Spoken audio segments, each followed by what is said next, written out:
Hello and welcome to another live episode edition of Ordinary People Doing Extraordinary Things, the podcast show. I'm your host, Carrie Roberts, and today I have another installment of a series I like to call Connected Conversations, where we choose a topic and we bring out a panel and we talk about it. And in some ways, it connects to humanity and human connection. And so our topic today is about the value of the arts and how we can use technology to make the arts survive and thrive. And so I have three incredible guests from all over the world today. I have with me Leonardo Giron Torres. He's a professional dancer and action engineer at STREB. He's currently in Colombia. I have Asha Marinella. She is a freelance dance artist and arts manager currently in the Philippines. And I have Mark Ross. He's a performing artist, technology consultant, and arts advocate currently in Boston. And I'm in New Jersey. And we are all together. Welcome. Excited to have you all here today. Thank you. Thanks, Carrie. It's great to be here. Thank you. So before we kind of get into the intros, I just want to talk about real quick why we decided to bring this panel together. So I have been a dancer all of my life. I've taught dance for many years. Leah and I actually went to the same university. We both got dance degrees from at George Mason. I owned a dance studio, and now I'm in this kind of tech and creative field. And as I look at a lot of things changing, Cirque du Soleil letting go so much of their staff, Broadway not being able to perform potentially till 2021, studios not being able to have classes. It really made me think about how can we have this conversation about the value of the arts and how can we kind of help it survive and thrive. And so I brought these wonderful experts with me. So Leo, I'm going to have you first talk just a little bit about who you are. Like I said, you and I went to the same university. We both got a dance degree. You're a professional dancer, about to be a dad in a few weeks. So tell us just a little bit about your place within the arts field. Thank you, Carrie, first of all, for inviting me to be part of this great panel. And a pleasure to meet you, Mark and Asha.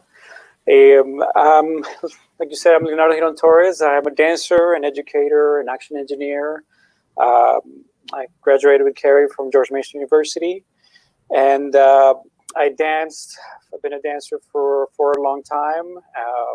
Background in gymnastics, in ballet, and all types of techniques of dance, except for tap. I haven't mastered tap yet, but it's in the books. I danced with many companies in the States for several years. In my last 10 years living in the States, I danced for a company called STREB Extreme Action Company under the direction of Elizabeth STREB. And with the Extreme Action Company, we toured and danced with many international festivals and local festivals. And we got the pleasure to working also with Culture Olympiad for the 2012 Olympics and the Pan Am Games in Toronto. So all those were, interesting experiences to be part of as a dancer, as a performer. Now I currently live in Bogota, Colombia, where I still dance and I teach primarily. I work with as an adjunct professor at the Javeriana University. I've been with them for 3 years, where we teach techniques for circus and dance. And this semester, we're teaching conditioning and dance movement. So it's a whole new system that we're approaching now for the arts in terms of remote teaching. I also have a collaboration with my wife as a dance group that we started 2 years ago, and where we work together and we collaborate with different artists to bring projects and work together to facilitate the arts and to keep the arts alive here in Bogota. We introduced a full evening show last year, and it was a lot of great fun, and it was the first collaboration that we had with my wife, which was a whole interesting process too, but we had a great time. And so, this is what I'm currently doing here in Colombia. I love it. And for those that haven't checked out STREB, that Leo was a part of for, he said, almost 10 years, it's a very different type of movement and dance. And if you're a gymnast, it makes sense. I didn't know that you had gymnastics background, Leo. They do a lot do. of really cool movement stuff. It's like nothing I've ever seen before. So I definitely encourage people to check it out. So Asha, she is from the Philippines. We actually just met on LinkedIn the other day. She had commented on the post and I was like, hey, do you want to be on this panel? It is 8 a.m. for her. And she was like, yes, I'm ready to go. So Asha, tell us a little bit about yourself and what you kind of do in the arts as well. Right. So first, I just want to say thank you also, Carrie, for inviting me to the show. Thank God for LinkedIn and being able to connect. Yes. This is amazing. So for me, I'm a freelance dance artist and arts manager here in the Philippines. What I do is mainly teaching dance and doing choreography. So for the past 3 years, I've been teaching young kids the basics of street dance and also a little bit of modern dance and contemporary. And I've also been doing choreography as well. I've been handling different dance groups and teaching them, just coaching them, training about the basics of technique and all things that we can learn about dance, just to welcome them into the world of dance, basically. As for my role as an arts manager, I've been doing freelance arts management for different companies as well. Basically handling the administrative side, because business is also one of my passions aside from dance. So I like handling the business side, administrative side of things. And when I realized that that's something I can offer to arts organizations, I started doing that for different dance schools, for different university student dance groups, and even the Cultural Center of the Philippines, which is one of the main really centers of like arts here in the Philippines. I also like using my knowledge as an artist for being able to help startups to really have like a different perspective on the way like they do things. So that's one thing that I've been exploring also this year. Yeah. First of all, I love that you and Leo are both doing dance a lot in kind of the cultural sense and for your town and your country. I mean, I think that's a whole nother level of arts appreciation. So I really love that. Mark, we also met on LinkedIn. I tell people, some people I have on my show I've known for years, some people I knew in passing, and some people I literally just meet. I think they're doing cool stuff, and I'm like, hey, do you want to be on the show? And Mark, you have this mix now of art and technology. Tell us a little bit about kind of your background and what you're doing in the art space as well. Yeah, most definitely. Well, first, and thank you so much for reaching out on LinkedIn. And I'm so glad that we are connected. And thanks for having me on the show. And it's so great to meet Asha and Leonardo. Right now, I'm currently, as you said, sort of a lifelong performing artist. I also am a technology consultant, and I'm also a very passionate arts advocate, as I think we all are. My journey through the arts was kind of unique. I think I'm the only non-dancer on the call. I'm actually a musician by background, a little bit of acting. But I was actually very fortunate. I was adopted out of the Bronx originally, and got to grow up in a community that had a lot of great access to the arts that I wouldn't have necessarily had I stayed in the Bronx. And so from the time I was in kindergarten, I was singing in a professional voice choir. I took up the bass in in fourth grade. Ended up eventually going to college, being a jazz studies minor, as well as Shakespeare studies minor, and also then became a performer, freelance bass player in my 20s. And so the arts really had a dramatic impact on my life. I think it would have taken a very different course had I not had all the exposure to the arts. And so what really drives me currently is being able to pay that forward and help people in underserved communities be able to have access to the arts. So currently, as of last year, I started a new company called Bravo Art Solutions. And basically, we are a technology company that helps art organizations of all size adopt useful technologies that are actually affordable for them, that are not profit motivated, that enable them to grow their organization so they can be sustainable for generations to come. So that's kind of what I'm doing at the moment. I'm so excited. I've now just learned so much more. I already love this. I want to talk a little bit about first the value of the arts, because there are some people that say, oh, the arts don't matter, or it's just for fun, or, it's the first thing a lot of times taken away from school.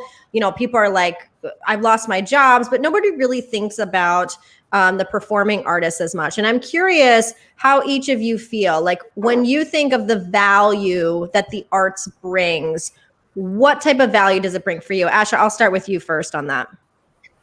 Right. So for me, ultimately, I see art as the core expression of us just simply as being humans. Like, I think from like the beginning of time, we've been expressing ourselves through art. It's just not as refined as it is now, but it's been super crucial for like how we express ourselves as humans. And I think it's so important for us to like be able to understand how we express ourselves through arts, even just not as a professional artist, but just again going back to simply being human. Because the more that we get to understand how we can express ourselves through art, the more that we understand ourselves in the context of our work, in the context of our relationships, and all of those things. And I think like now, just looking back about to a few months during the beginning of the lockdown here all around the world, so many people turn to the arts for entertainment, just for like, you know, just to quell that boredom and everything. And I think that's also one of the things that's also one of the ways that the arts can give value to us. It's in being able to help us, you know, just grow and learn more from each other also, and about our cultures and about all of those things. Yeah, Leo, what are your thoughts on that, kind of feeding off of what Asha said? Yeah, what Asha is very correct. I think the arts is what keeps us connected in this moment of what's going on around the world. It's a way to find how to keep current things alive, to keep old things alive, and show them and have them be able to not forget, to be able to show the importance of all the things that have come through in all our times. And like Asha mentioned, now in the times of confinement, and watching how the arts are struggling, how the arts are sort of trying to stay afloat, but yet we rely so much on the presence of the arts, not just on acting, reading, poetry, music, all those things that just keep humanity connected. We find the value so important of those things. And so keeping the arts alive it's something that we must do. Yeah. Mark, any thoughts? Yeah, definitely. First of all, I agree with all that. You know, Carrie, what you said also resonated with me. I remember being a young performing artist wanting to do that as a profession. And, you know, the response from a lot of people was, oh, that's a nice hobby, but, you know, don't quit your day job type of thing. And I remember I was in college, somebody gave me a paper by Susan Langer called The Cultural Importance of Art, which is a short little 8-page paper, but she basically makes a really simple argument, which is if you look throughout history, if you look at cultures in decline, you see the arts in decline. And so if you want to have a thriving society, you actually have to have a thriving arts and cultural sector. It's actually vital to society. And so that was a whole concept that I had never really heard before. And it really changed my life, because I said, wow, that means we're just as important as, you know, the professionals and the businessmen and all these things.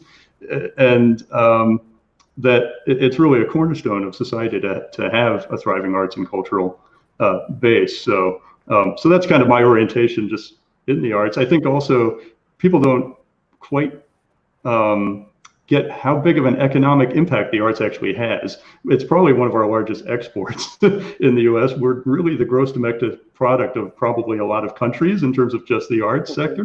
So it's not really a nice to have. And most importantly, I think, especially with everything going on today, is that it creates dialogue between people. It creates understanding, it expresses emotions and shares those between people. And, you know, currently here in the States, obviously with all the craziness we have going on between the virus and, you know, the racial inequality, it's more important than ever to have those conversations. So that's Yeah, I agree. You know, for me, the value, I mean, I'll speak to dance specifically because that's my medium, but and I didn't realize how much of it until recently, because I've been missing dance besides what I do in my house. It's like, it's such a release of emotion for me. Like, you know, when I'm feeling stressed, if I'm feeling happy, if I'm feeling annoyed, it's a way for me to let it out. Different than other things that are not the same. And so I didn't realize how much it does that for me personally. But as you were saying too, some of you, you know, when I go to a theater performance and I watch something or I listen to someone and I feel a connection or I learn something or it creates a conversation with someone else, I think there's a value in arts in that way. And then, you know, Leo and Asha, what you're talking about in ways you're helping your local community keep the culture alive and teaching types of dance, I mean, that's a whole nother level of value that we're not seeing. So yeah, I agree with a lot of what we're talking about here. And since we're all from different areas, I'm very curious, you know, when this pandemic happened, and we're still happening, you know, what was it like in your area? And kind of, is it still the same? What's kind of going on? What kind of happened to everything that you were doing? Mark, I'll start with you. I mean, you're in the US like I am right now, but you're in Boston, a little different from where I'm in New Jersey. Yeah, you know, it's very regional, which is interesting. You know, if you're in a large city, the dramatic impact obviously is much greater. Some of the folks in more rural areas not as impacted. So that's kind of been interesting. I've also been plugged in through some of the partners that we have overseas to their community. So like in New Zealand now, they're basically opening and everything's great. While in the UK, they're much in the same boat we are. We also have partners in Spain, and it's been devastating in Spain. So it's very different from area to area, I think. But it's also amazing to watch what these organizations are doing and how creative they're being in you know, embracing new technologies and new things they can do, and new mediums that, you know, they're sort of being forced to try. So we have a lot of those success stories that go along with the tough times. Yeah, and we're going to get into that in a moment. I think, you know, from my side in New Jersey, New York, we were hit the hardest originally in the US. So our lockdown was very strict. And so no dancing. I mean, I was doing other work, but I was still teaching, and people were trying to go online, and it just wasn't the same. And so I think a lot of people weren't prepared for it. We're still kind of in this weird space. The studio I teach at now, we did do an outdoor recital we were wearing masks. The dancers did not, but it was actually a really cool kind of thing that we did. It was very different. A lot of people liked it. It wasn't like the best show ever, and yet it was at the same time. But it was weird. You know, you're wearing a mask the whole time. We can't go inside. There's a lot of restrictions. Leo, in Colombia, what was kind of the feeling? I mean, and especially now, has it changed? What was it like? Let's see. The first case of coronavirus hit here in Colombia at the beginning of March. And as soon as this started hitting Colombia is very strict. They were very, very strict about the spread of the pandemic. I am in Bogota, the capital city. And Bogota is primarily the capital where all the movement of the arts, biggest theaters, dance companies, main arts organizations are primarily focused here. So all that had to shut down, all that had to be strictly closed. And so it hasn't changed that much, really. Colombia is still very confined. The president and the government has been very adamant about keeping the virus contained.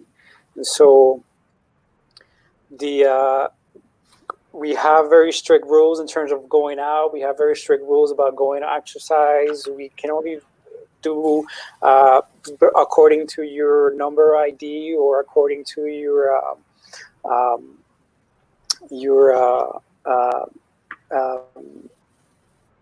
sex. Sometimes only men can go out at a certain time, women can go out at a certain time. So all these elements play a reference in terms of what's happening in the arts. So all the theaters have been shut down and classes have been completely closed. So it's been interesting to see organizations, how they've adapted to that and see how they've started to reach out remotely to all these access, all the things that they're accessing before. But in terms of the pandemic, it's still, I mean, they're projecting the peak to hit end of August, beginning of September. So here it will still be shut down and everything will be remotely for a while longer. And in the Philippines, Asha, any hope over there? Unfortunately, we are still under lockdown now. So it began a little bit, around March. Mm-hmm. Actually, it was so interesting because it was right the day before my birthday. I thought I would celebrate my birthday in the normal way. And then all of a sudden, everything just changed overnight. So what happened was I was working on several different events for dance and just arts and cultural events. But because of the lockdown, so all of that had to be canceled. Some were still hoping that it would just be postponed, that we'd still get to work on it. but they eventually did all get canceled. Some arts organizations, though, particularly dance studios that were having summer recitals, they were actually able to transition to be able to create online recitals. They did it in very different ways, but somehow they managed. But for most organizations, the first reaction was to create free classes in Instagram and Facebook and all other platforms that you could use. Some arts organizations as well, like for theater and for music, they started releasing shows that also doubled as fundraisers for just the sourcing of PPEs for the hospitals, just meals for the health workers and all of those things. So eventually, from when the arts orgs just started as like just doing free classes, eventually it became collaborations with other groups. And then now, because of the lockdown, unfortunately, there's been a lot of political unrest as well, which has been bringing about so much more new art. Instead of just as a response to the pandemic, it's also a response to like the response of the government somehow. Kind of similar to Colombia in the sense that the lockdown is very strict. But for us right now, it's really just, it's a bit, personally, I find it a bit confusing. We're like, okay, what type of a lockdown is it now? Like, can people go out? Is it safe? But, just generally we're a bit confused. And I see it reflected in a lot of the art that I've been seeing just online as well. So yeah, well, you're not the only one confused around the world. But I think it's interesting for you to bring up that you're saying that that new art has been created because of this. And it was funny because Mark and Asha, you saw this on LinkedIn. I had posted, what do we do? And a lot of people were like, well, just do online classes. Like, it's not that hard, and I was kind of like, well, okay. But first of all, that's not the only thing we can do. Second of all, it is that hard. I don't know. I live in an apartment and I have somebody below me, so I can't like jump around. I have a certain, I don't have like a full on studio, but it's also, I don't think people realize it's as easy to do a performing art online as it is to have a conversation. So I'm curious, Leah, let's start with you because again, you're a performer, you're a teacher, you and your wife are doing a lot within, for the country, for dance. Like, what did you do and what have you been doing? Have you found things that are working really well? What have you kind of tested as far as kind of keeping the arts, alive and well during this crazy time? Well, I'll speak in terms of educator also because I'm promoting the arts. I'm still related to that part after dancing. Teaching and keeping a schedule has been very, of course, confusing, hard, and complicated. Yes, we have a small space that we try to accommodate and teach a class, but it always gets, complicated. The lighting, everything plays into it. Bogota has very strange weather all the time, so the lighting plays an effect.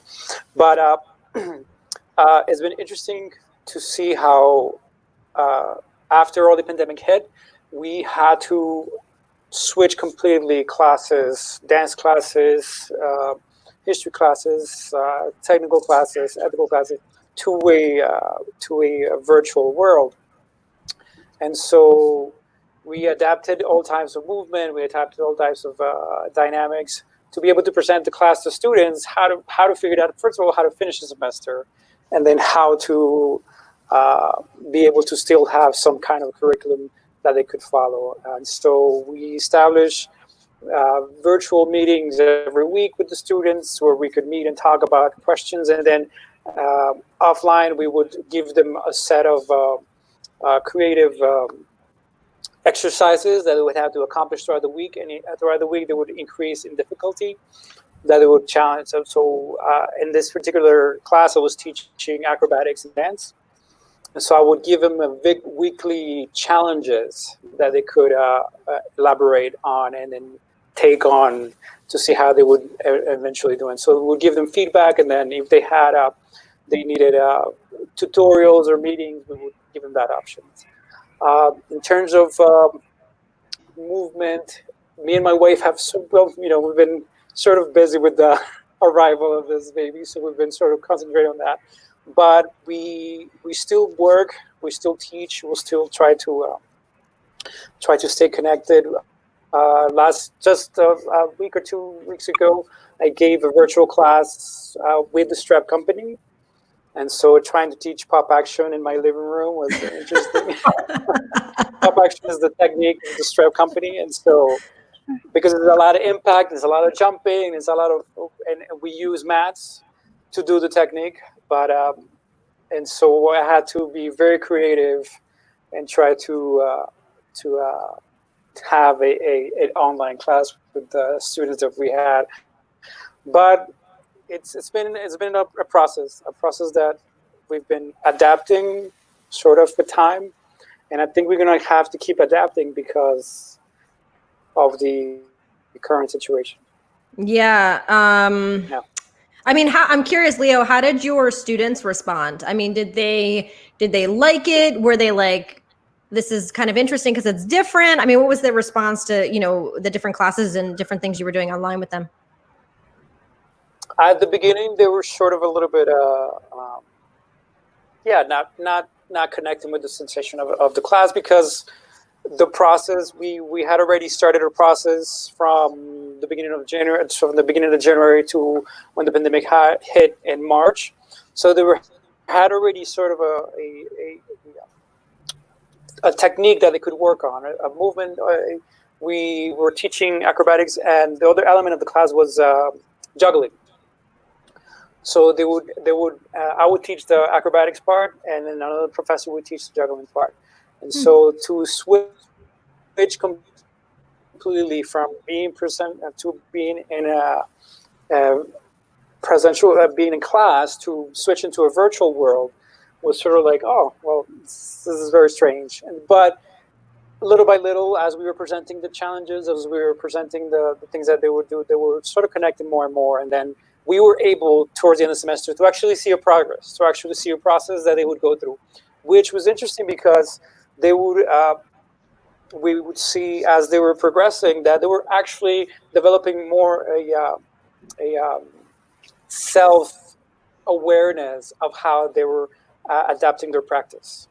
And so we could actually see a progress. We could actually see a progress as opposed to them just going to class and then doing the class and then leaving and not doing anything else. Because they were at home, they had to adopt a practice personally and commit to that practice so we could actually see a progress, which was interesting. And actually work with some students. We didn't work with some, but yeah, well, I think that's a good point to make. I mean, the ability to have the discipline to do it at home, to be self-aware, you know, you don't have anyone else to compare to. You're given, you know, instructions to do, which is a plus or minus. Because I know, I mean, you and I know, even in class, sometimes you'd be intimidated or frustrated by having other dancers around you. And other times it was motivating. You know, I remember our professor, Susan, at the time, you know, I'm short, I'm 5'3". She would put me with the taller dancers and she would say, move as fast as them. And I'd be like, wait, what?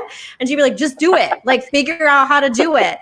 And it was a really good training, right? That's not necessarily something you'd get at home, but, you know, being able to do the extra workouts, how you eat, you know, all those different things, your mindset is a big difference. So I think that's a good thing you're bringing up. Asha, what about yourself? You know, you've done a variety. Has there been things that you found has been working for you or not yet? So during the beginning of the lockdown, we initially did, so for the student dance group that I was handling primarily,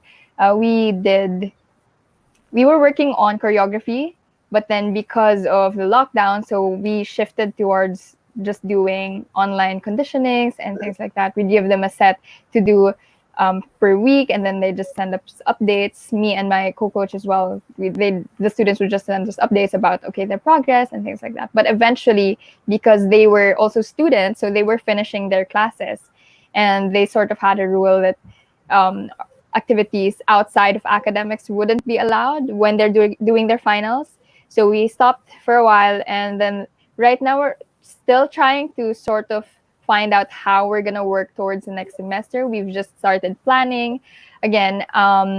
But right now we're looking towards doing live sessions and also pre-recorded sessions, which is also what I've been seeing with other dance teachers and other dance studio owners. They've been exploring the idea of offering pre-recorded sessions so that these students can work on their dance and learn things, even if it doesn't necessarily fit into their schedules. They can still like learn at their own pace. So far that's what's been working. But another thing that I've seen just this week actually was really the rise of of dance teachers being able to put out their own programs individually. Because here in the Philippines, a lot of teachers would rely on the dance studios to have the classes, and then that's when they get their income. But now, because the dance studios don't operate, so they've been sort of like challenged to really find out how can they offer their services even if they're not like connected with those dance studios right now. Those have been the main things that I've been seeing. Yeah, and I think that's a good point as well, is like, sometimes you can't always rely on everybody else. You really got to be creative and kind of do something different. Tina here. Hello, Tina. Tina is a friend of mine. She's in Australia, actually. She is a singer, and she owns a singing studio. She's done some courses, found her singing students were more creative this time as well. I know Australia and New Zealand seem to be a little bit ahead of handling everything versus the US. So that might have been better too. Mark, again, you're coming from an art background, but also a tech background. Yeah. What have you seen that's been working, or any thoughts or advice for artists that, again, whether they own a studio of some sort or they are a performing artist or a Broadway show? What are some of your thoughts here? Yeah, definitely. Well, I'll start with the first part about some interesting things we've seen working with some of our clients. So, and even just other, related folks that we know. Just obviously, the arts is a small community, so we all hear stories about what's working and what's not. So obviously, a lot of people doing things online. We had one, actually, a local actor here who put together a whole sort of online variety fundraiser, if you will, where different actors were in their homes and doing different pieces for musicals or monologues or playing instruments, dancing in their garage, whatever it might be. And that was really a very successful fundraiser. So then he kind of decided to take that to the next level when he heard that the movie theaters were going to be doing drive-ins. He thought, well, why not do the same thing with the arts? And so he approached a mall that had a large parking lot and basically had people in every other spot. So there was social distancing, and set up screens and projectors and all that kind of stuff, and did sort of a Disney princess type of a theme thing for kids and parents and families. It was really, really pretty amazing. He's actually turning that into a series now. And where was that? Where did they do that? That was actually a couple towns south of me in Plymouth, Massachusetts. Yeah. And his name is Mickey White. He's the up-and-coming actor, sort of multi-talent.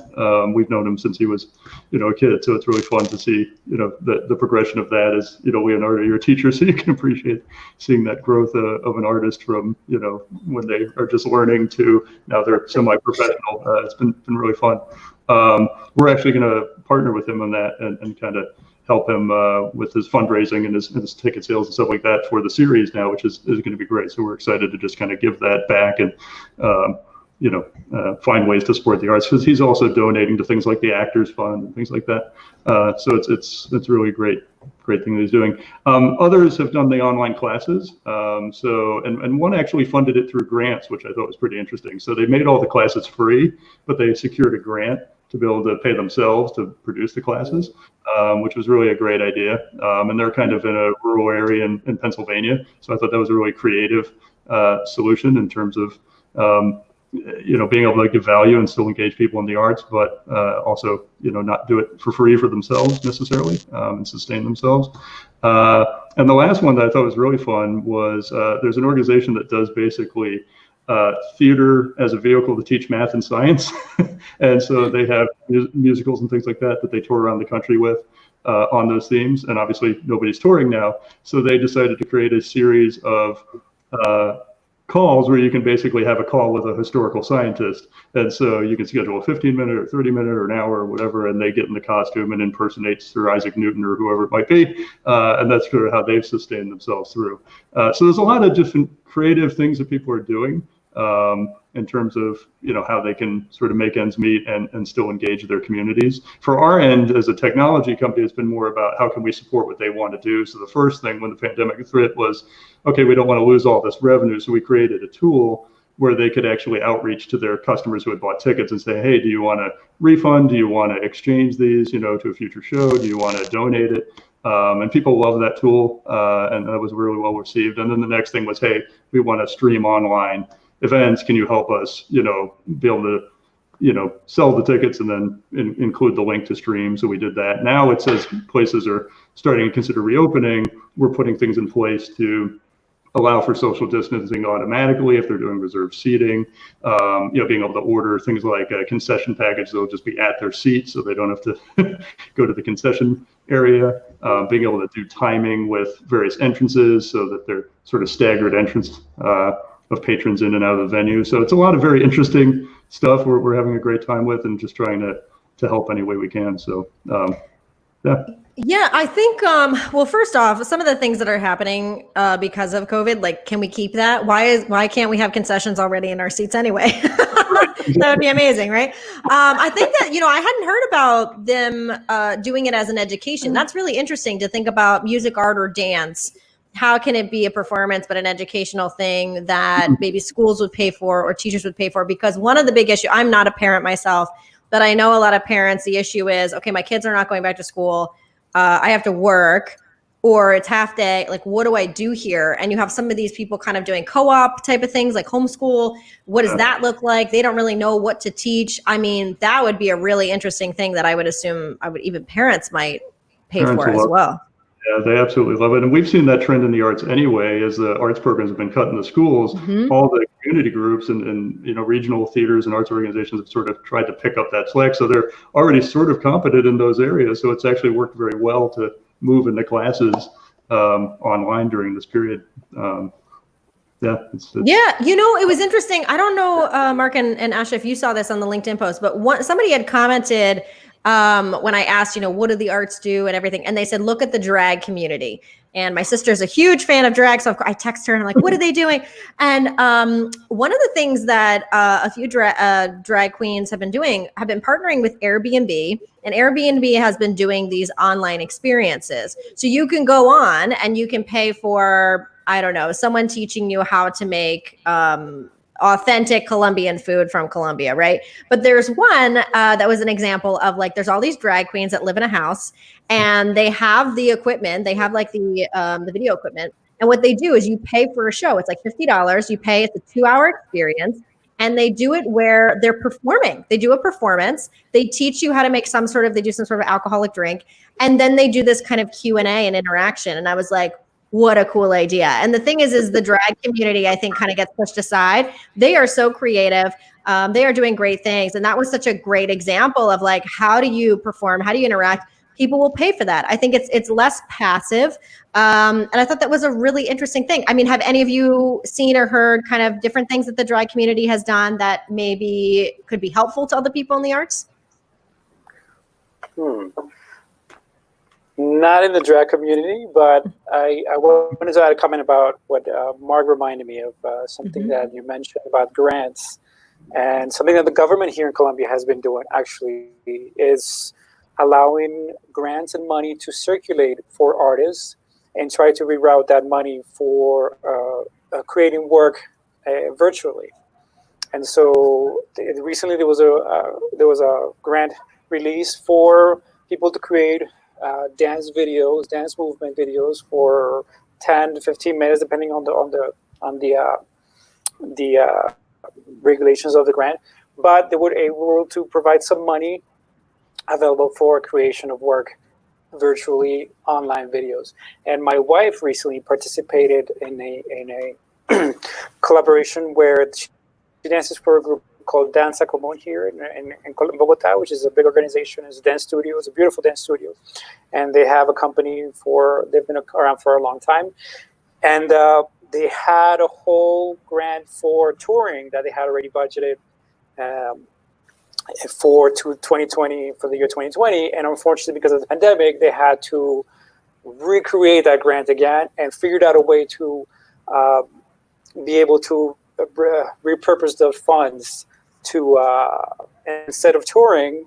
So what they did, they recreated the work in a virtual video and performed did this whole performance on this whole event. Well, they also had a talk back after the show, but they found a way to reroute the money. They found a way to reroute the funds so that all that could be, again, repurposed and not just stay stuck where it is right now. So, yeah, this is what, what's one of the good things that Colombia has been doing here, and the government has been able to repurpose some of that money and allow some of the money to circulate and give the opportunity to dancers to be able to know a little bit more. Tina, again, out in Australia, says they're doing that here in Australia. I did not know that was an option. Are they doing something like that in the Philippines, Asha, at all? So in terms of grants, I did see, although it wasn't for the creation of like work and all of that, but the National Commission for Culture and the Arts here did spearhead like a drive to support a lot of the freelance workers who lost their projects, lost their jobs during the past few months. So it was a bit closer to like doing stimulus checks for these people in the industry. I think my personal take on it though is that I think there's still so much more for us to go here in terms of just being able to get the data faster from the people in all of these industries so that the government can respond faster. But that's probably for another conversation. But yeah, I think that's the biggest thing that I've been seeing. Although in other areas, in terms of what the government's doing, they've been looking into exploring new like guidelines for like how we can do events again, how we can proceed with productions, but be able to do these safely. I wanted to share a little bit though on like coming off of what you mentioned, what the drag community was doing, because I realized that that sort of thing, the interaction that they've been doing on Airbnb was very similar to something that I saw a lot of performing arts do here as well, which was there's this app called Kumu. It's specialized really for Filipinos, made by Filipinos and for Filipinos. And there's actually an opportunity to really earn on that platform, like just doing live streams, connecting with people. And I think, just this pandemic has allowed, because there's no limitations on the physical location, there's a lot more connections, like the one-on-one discussion. And like, for example, meet and greets. There's a theater support group. They're called Shirley Support Group. They follow a lot of the theater events here in the Philippines.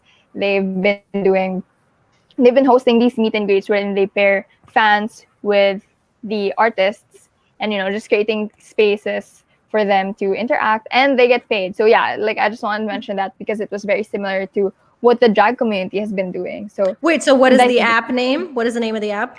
The app is called Kumu. That's Kumu. It's short for Kumusta, which is like how Filipinos say "How are you?"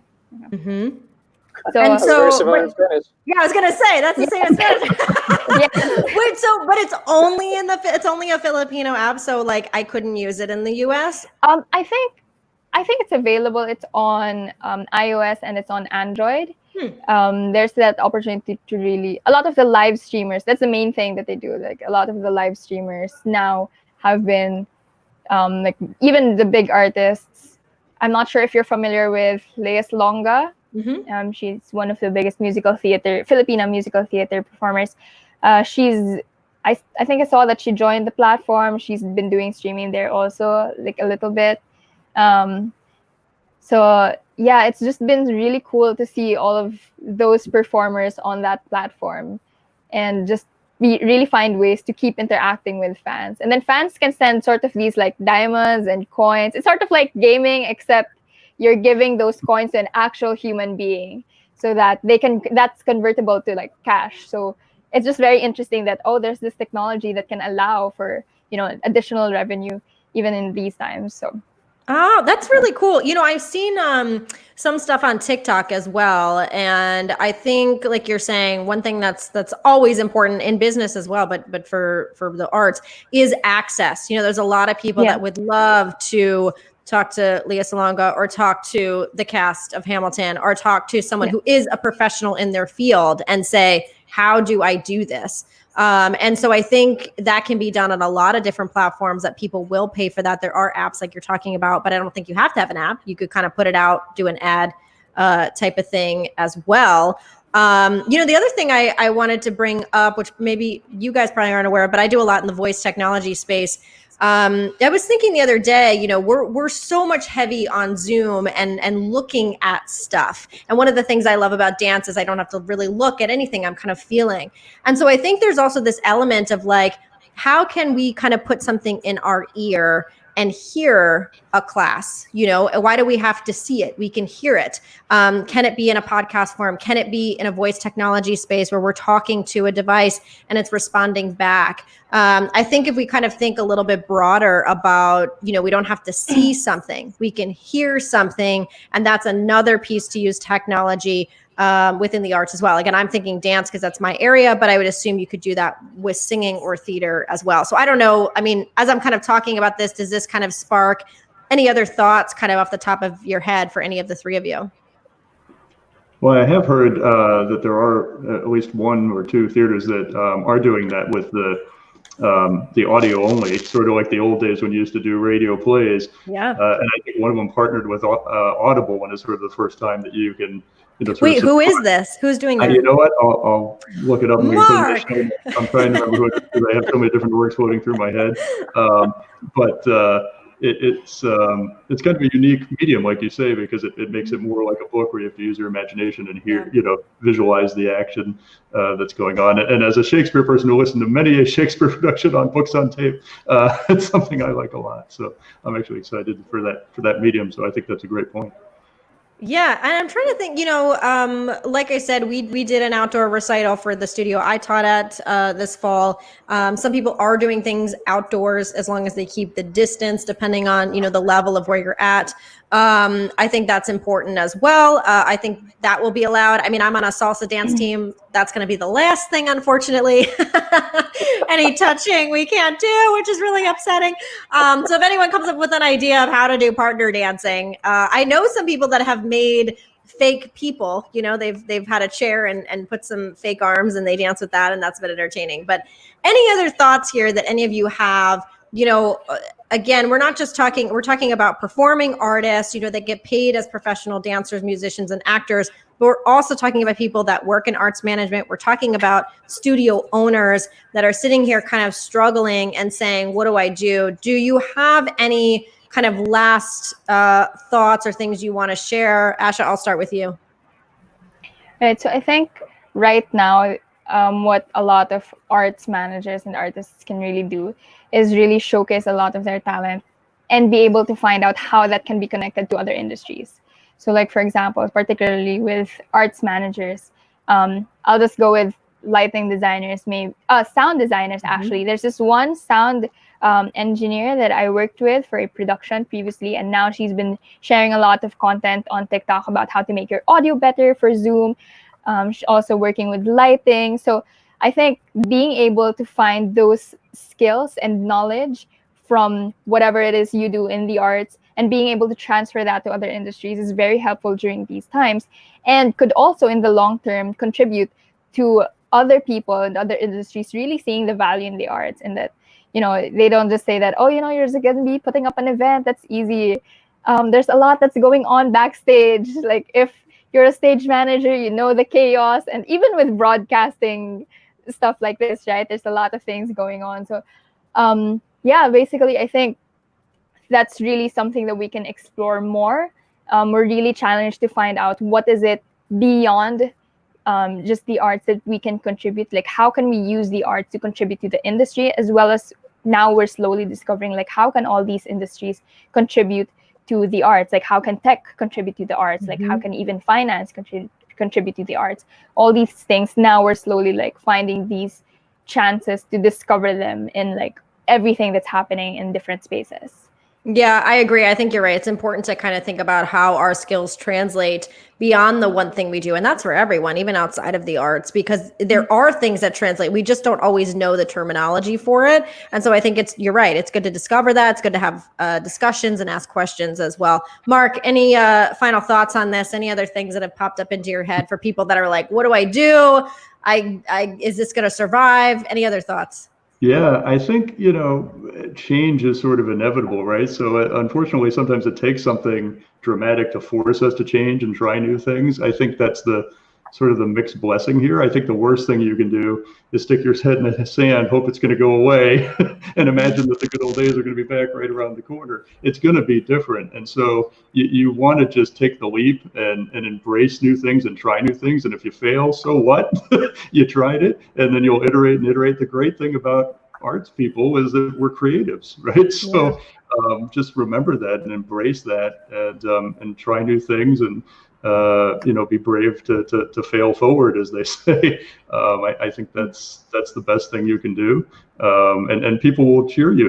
I don't think there's people who are going to say, "Oh, I can't believe they did that." They're going to say, "Hey, that's great. They tried something, and next time it'll be better, and the next time it'll be better." So what we're finding is it's a great opportunity for some of the organizations that were holding off on doing certain things because they were afraid to do it, and whether it's integrating a whole new system or doing things online or whatever. So I think there's a lot of opportunity, a lot of resources, and I think the other thing is make sure if you're in this industry, be an advocate. Get involved with the various trade associations and whatever, because they're really doing a lot of great work to try and get more support for the industry. And so make sure that you kind of engage your communities in that as well. Because again, people are desperate for things to do. They're all cooped up in their house, and they want to see you survive. So, yeah, I think that's a good point. Like you said, I mean, we should be trying at any point in time, but definitely now. It's like if you're not working and you have nothing to lose, why not try something? See what happens. I mean, we have some of the best businesses in the world have come out of times like these, and so I think that's a good point. Leo, any thoughts that you have? Final here. Well, I mean, watching the current situation around the world, I mean, I can't say that, arts are struggling in terms of all levels, but it's good. I like some of the things that people are doing now. I mean, recognizing the things that people are doing now just by creating awareness and staying active with the classes and the involvement in terms of music, dance, theater, all the stuff. They're trying to manage a new way to connect and find a sustainability to all this, and actually somewhat or stay in line or make a profit. But take a chance. I mean, adapt to the best way you can.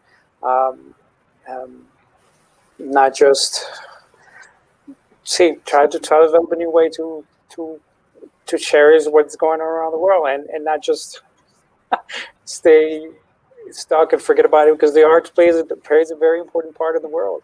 And recognizing that it's going to be amazing. Yeah, and I think it's similar to what we're doing here. It's like reach out to people all over the world. I mean, even before the pandemic, I look on Instagram, TikTok, LinkedIn, and if I see someone doing something interesting, I'm like, hey, you want to chat? Whether they're on the podcast or whatever. That's how I've met 90% of people. And I think that's something I encourage people to do as well. Like reach out, just be like, hey, what are you doing? Reach out people in different industries, different countries. I mean, we're learning from all four of us, different parts of the world. There's similarities, but there's differences. And that makes us think of some new ideas, which I think is really important. If people want to get in touch with you on social media, where is the best place? Mark, I'll start with you. Well, we're a little bit in stealth mode, so you can find me on LinkedIn. You can also just go directly to our website, which is bravoartssolutions.com. You can email me directly at mark@bravoartssolutions, and I'm happy to chat with anybody about anything, anytime. Perfect. And Leo, where can people connect with you if they'd like to do that?